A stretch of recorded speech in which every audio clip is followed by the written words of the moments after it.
This is the Big O Show. This is the Big O Show. Erkman, how you feeling, baby? How you feeling about this win? Oh, Big O, I like to see it because it keeps things relevant. It keeps things interesting. And here's the other thing, Big O. It's nice to see these guys get rewarded for all of the stuff that they've done over the past few weeks. Today, I believe the penalties were 1 for 15, right? Yep. That's been steadily coming down the last 4 weeks. We didn't see Tyreek or Jalen Waddle with dominating games, but you still won. You saw the defense put together a strong performance. You saw special teams with a clean game, right? Jason Sanders, 3 for 3 on field goals, 2 for 2 on extra points. So it wasn't an aesthetically beautiful game the way we've come to know in the Mike McDaniel era, right? With big plays and all kinds of fun touchdown celebrations, although we did kind of have a Tyreek touchdown celebration. But it's a different way to win. And the more ways that you can win, the better your team is going to be in the long run. Why do you think they've solved Mike McDaniel's offense and it's no longer this pass-happy, explosive offense anymore, and it's been brought down to either the running game or screens? Because look, all along, since like December of 2022, I've said this offense was about two things: Tyreek Hill and the threat of Tyreek Hill. And once teams figured that out, you've got to have something else. And so the first year, not a lot of teams figured it out. Last year, the playoff teams figured it out. This year, every team figured it out, and it took the Dolphins a while to shift gears. Now, part of that obviously was the Tua injury in Game 2, and you have to go the next four weeks without Tua, without your starting quarterback. But, I think the offshoot of that is that the Dolphins now know that you can kind of use your run game. Tonight, you only had 67 yards rushing, but you did use your run game. You have used your defense. You have used your special teams. And so you're just continually going into your toolbox and figuring out, we can win with this. We can win with this. We can win with this. That's a good thing, but that offense, yes, now you've got to diversify. You've got to shift gears because those 80 and 60 and 50-yard pass plays, they aren't coming as frequently as they did last year and 2 years ago.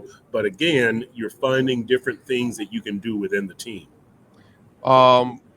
Tua, man, I'm a big Tua guy, you know it, but yep. I can't defend his decision making.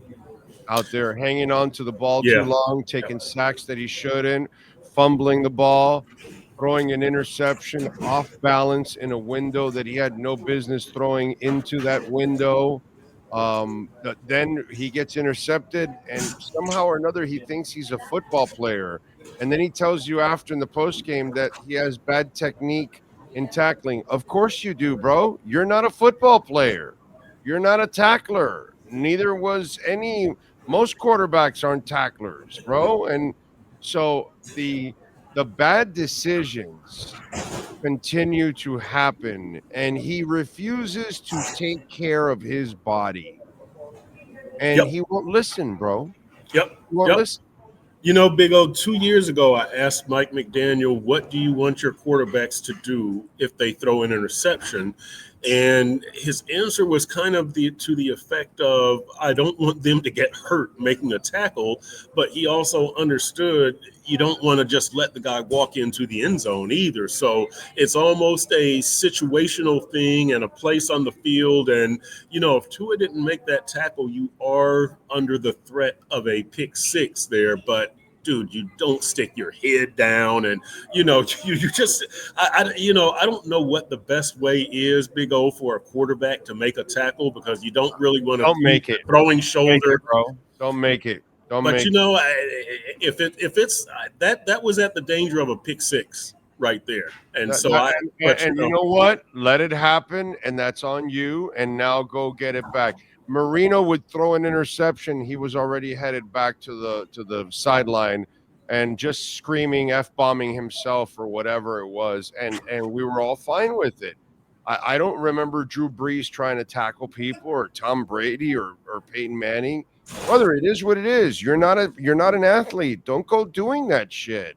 He ended up Yeah. getting leg whipped by the neck, and it just You did. Well, you got to be smarter about how you go about a tackle, also. And look, if it's because I asked Tua and I asked Mike White about this, that if it's under the threat of a pick six and you're a competitor, then you kind of try to take the guy out of bounds or slow him down for a teammate. But there are ways to do that, and clearly the way to do that is not to lower your head and put it right in range of this guy's knee, who is running and pumping his legs and doesn't care what his knee hits. So yeah, you do have to be smarter about how you do it. Maybe you shove him and try to hold him up for the pursuit to get there, but you don't lower your head and put it right in front of his knee.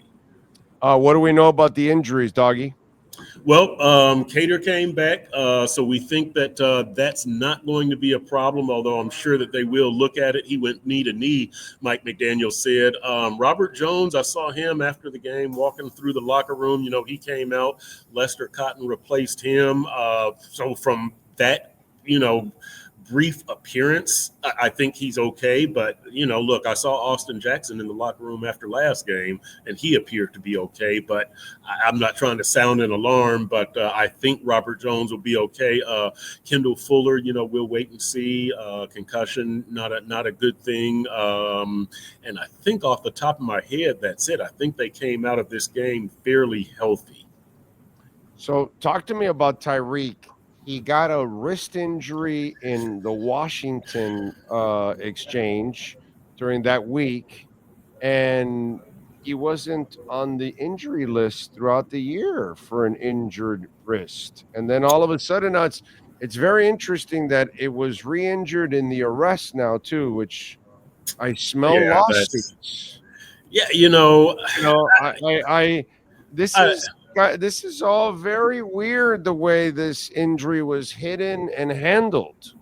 It's very strange, and I didn't ask Tyreek about this tonight, but if I'm not mistaken, I thought in training camp Tyreek was out with a right thumb injury, and now I think this is left wrist. And they're saying I don't know if this is the same injury or if he injured both hands during training camp. I don't know.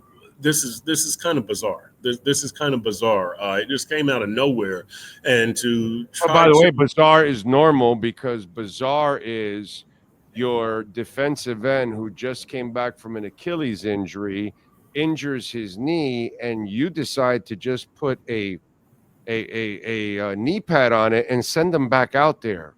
That's bizarre. Okay. And by the way, the excuse of, well, we think he was injured initially, not after we put the pad on. Yeah, really? How can you prove that one? You know what I'm saying? Yeah. The Jalen Phillips and by the way, what are you going to do? Admit to a mishandling of a player so you can open yourself up to it? Yeah. So when we talk about injuries and how things are being handled with the Dolphins, I got to say, as the late great Mad Dog would say, I put it to my nosy and it don't smell so rosy. Yeah, that's it. I don't know what's going on with the Tyreek thing is just it's I don't know exactly what we're dealing with here. I have to go back and look, because I thought it was a right thumb during training camp, and now they're saying left wrist. So I've got to go back and double check and make sure that all the I's have been dotted and the T's have been crossed, because I think there's something unsaid out there. Yeah. And by the way, what the hell is that celebration? I don't know. Is injury prone. Tyreek is injured at the moment, and you're doing some kind of crazy ass wrestling move where you're both body slamming yourselves to the ground. What? Yeah, what is this? Is like him last year with the bad ankle, and he's doing a backwards somersault into that ankle, and you're like, bro, what is wrong with you? Yeah, you just don't. You never know with Tyreek, right? I mean, look, I didn't like that they did that touchdown celebration after the Jacksonville game with him and Jalen Waddle, where he's pretended to be, hands behind the back, and what I'd like. Yeah, but he can't get injured there. But he can't get injured on that. No, one. it's just stupid. It's just stupid. It's stupid. Just like this. It's stupid, Big O. It makes no sense. And so right. And so, you know, when I asked Jalen Waddle a few weeks ago about the touchdown celebrations and the, you know, all the choreographed stuff, and I said, Jalen, when are we going to see this come back? And he goes, shit, when we start winning. And I was like, that's a good answer. That is the answer that you want to hear. And so then you see this tonight, and it's like, dude, what happened to the common sense that this team was building? Whatever, you won, but it's just, yeah, you just like to see a little more discretion and common sense, right? A little better judgment. That's all, you know. Yeah. By the way, Kendall, and we know this because he's better on the left side than on the right, but he struggled on the right side today. That was rough. And then you got issues now at left guard, and you were having some chemistry and some continuity for a month there. That kind of reared its ugly head today once you had the injuries to those two guys. It's going to be interesting to see what happens. You know, I've got faith in Kendall Lamb. I mean, he's 11th year now. I like what he did last year against Micah Parsons at right tackle, and I always refer to that. And it's not like he was going up against Micah Parsons every down. We know that they moved Micah Parsons around, but Micah Parsons didn't touch Tua last year in one of the biggest games of the year. And so I've got faith in Kendall Lamb. He's not going to play at a Pro Bowl level, but he'll be good enough. Matter of fact, I thought Jared Verse was giving Teron Armstead some issues tonight. Now Teron he can, and Teron is the ultimate professional. He's going to figure it out. But Jared Verse was kind of scary over there on that other side. But look, the offensive line did good enough, right? It did enough. It gave you a chance to win, and you were able to win. But you're right, Big O, as well as that offensive line had been playing, and Teron was healthy since, he missed that Tennessee game. So the last 4 games, right? They were healthy, and then Austin Jackson gets put on IR today with the knee injury, and then Robert Jones goes out. So, they look a little discombobulated. You need to kind of wonder where that's going. By the way, I'll say this for Mike McDaniel also, Big O. You notice Raheem Mostert had no carries today. Yeah. And so this is after you bench Durham Smythe, you bench David Long, and then you take the carries away from Raheem. So maybe Mike McDaniel is, you guys better do as I say or else. Right. So we're seeing some consequences here. Well, wait a minute. Who's going to bench Mike McDaniel since we're 3 years in and he can't get a fucking play in on time? Hey, well, Big O, that's that's up to Chris Greer and Tom Garfinkel and Steve Ross. Those are the people above him. No, because somebody needs to bench his ass, because if we're going to bench players for making mistakes, the head coach is the top mistake maker. Okay? Yeah, I mean, you started the game. I know you got a nice drive, but you started the game forgetting about the running game. You started the game with that already, just right there. You know what I'm saying? Just brain farts that constantly happen with that man drive me crazy. Yeah, look, he remains a young and learning head coach, that he's in these situations where he's not sure what's going to happen, what his team can do, and he's figuring this out. He's figuring this out as he goes, and look, you've got to be patient with the guy. I mean, I don't think he's going anywhere anytime soon, unless the season just really gets disastrous. He's going to be here for the remainder of this year and into next year. But yeah, you do want these lessons. Some of these lessons should have been learned last year. And that's kind of the problem here, is that you should have diversified this offense after year 1, not in the middle of year 3. But that's what we're dealing with. I mean, I don't want Mike McDaniel fired. I just think that his learning curve should have been faster than what it is. Yeah, no, it's horrible at this point. The fact that he's still making the same mistakes are absolutely crazy.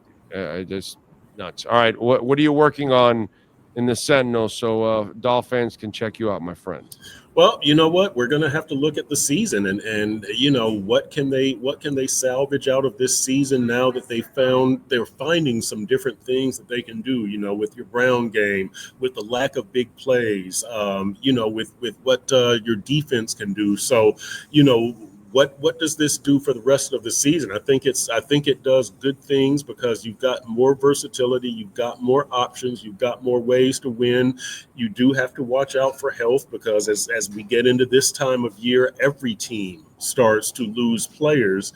But I think for the Dolphins, as long as you don't lose Tua or you don't lose Teron or you don't lose Tyreek or, some of the key players, you're going to have some Austin Jacksons and some guys like that, Cater, who get dinged up or have to miss a few weeks. But I think as long as they can keep the key players, and that's what I'm going to be talking about this week, you're still giving yourself a puncher's chance. So they're still in this thing. I mean, it's a long shot. We all know that. But hey, you've got two weaker opponents coming to your house.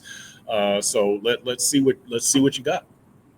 See what happens. Follow him on Twitter at Chris Perk and catch his work there, of course, at the South Florida Sun Sentinel. Perk, as always, thank you, my brother. Have a fantastic night, and we will catch up next week. Yes, sir, Big O. Talk to you, man. Thank you, sir. And EJD Construction, Eric is the man, 305-433-4843. Dade, Broward County, fully insured liability and workers' comp, so you can feel good when they come on board to your property that if anybody gets hurt, you will not get sued. That is very important. Communication is big for Eric. That's how he communicates with the owners, the architects, to make sure what you're imagining comes to life. Quality work, affordability. They use shell house construction in-house, so that's how they keep the cost down for you. Call them. It's the owner's cell number, so you can reach Eric. So whatever type of construction you're looking for to remodel your home or your business, 305-433-4843 for ejdconstruction.com.